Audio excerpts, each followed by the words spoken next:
Hi, I'm Caitlin Kelleher, and I'm currently a senior here at Bloomsburg University. Okay, here's some of the basics.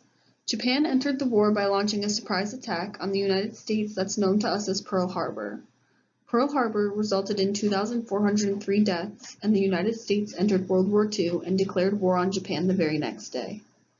Japan bombed Pearl Harbor because they wanted to conquer South Asia without any interference from the United States. They wanted to prevent the Pacific Fleet from interfering with the Japanese conquest. During World War II, there were the Axis powers and the Allies.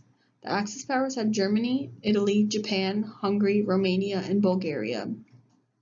The Allies had the United States, France, Britain, the USSR, China, Australia, and a couple other countries. Japan surrendered in September of 1945. There were approximately 3 million Japanese that were killed during World War II from war and war-related deaths. America occupied Japan from 1945 after they surrendered from World War II until 1952. General Douglas MacArthur held the title known as SCAP, which stood for Supreme Commander for the Allied Powers.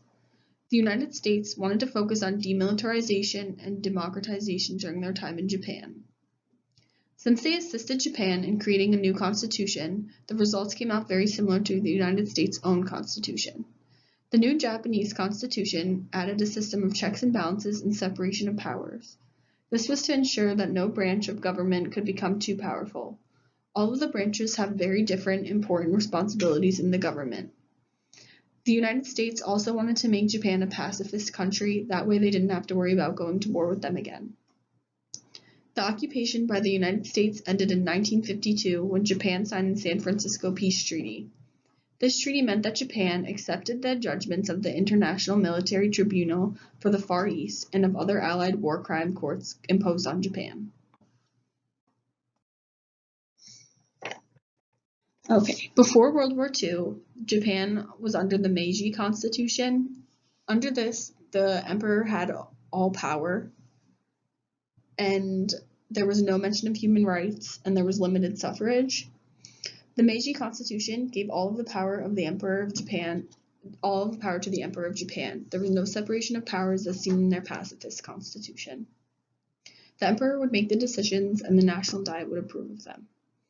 After World War II, the pacifist constitution made Japan's political structure very similar to ours.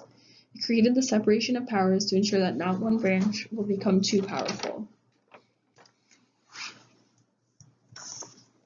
It also established the checks and balances, which allowed each branch to check on the actions of the other branches. Since it's called the pacifist constitution, there was a large focus on demilitarization.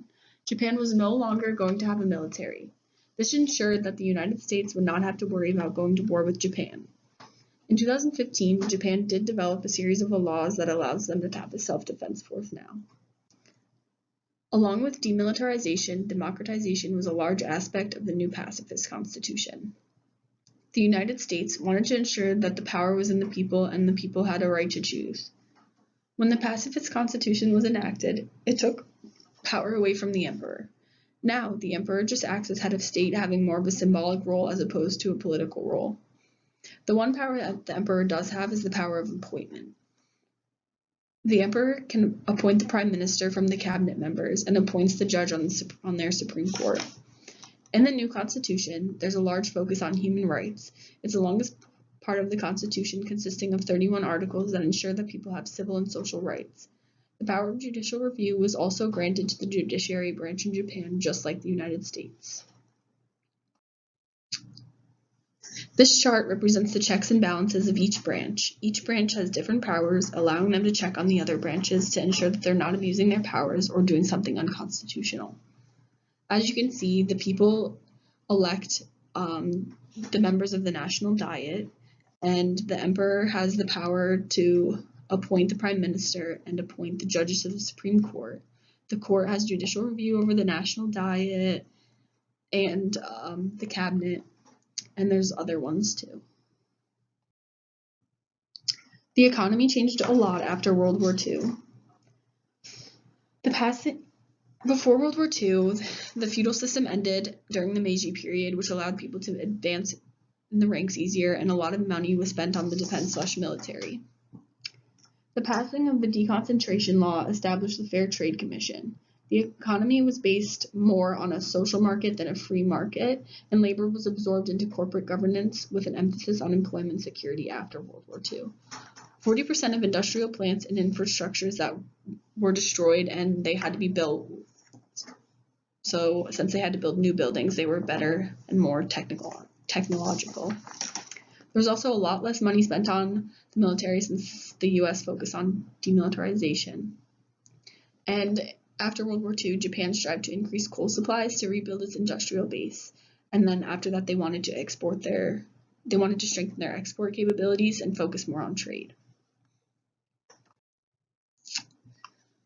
Before World War II, Japan was an enemy of the United States, and they were very big on their military. And after World War II, they're now a junior ally to the United States, and they signed the San Francisco Peace Treaty in 1952. 51 nations met in San Francisco to reach a peace agreement with Japan. It signified Japan's return to the community as a reformed state. The United States, Taiwan, and 48 other nations signed the San Francisco Peace Treaty. This allowed Japan to control its domestic and foreign affairs. Japan became a member of the United Nations in 1956. Since World War II ended, the United States has been providing security for Japan in return for Japan's support in the fight against communism. Japan now has a self-defense force that they made in 2015. There were a lot of hardships that happened after World War II. Japan basically lost all of their territory that they acquired after 1894.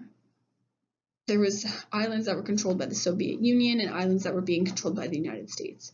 And as I said before, they were suffering from losing about 3 million people from their population. There was also a severe food shortage because Japan was completely in ruins, and obviously since the economy was bad, nobody had money to buy anything, and even if they did, there would have been nothing to buy. People were so desperate for food that they would hitch rides on freight trains and trade old clothes for food such as sweet potatoes. Japan set up a brothel system where prostitutes would be to prevent women from being sexually assaulted and raped.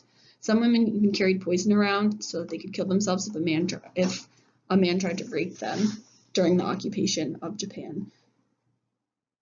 The prostitutes felt that it was their duty to protect the other women from the soldiers. And here's my sources. Thank you.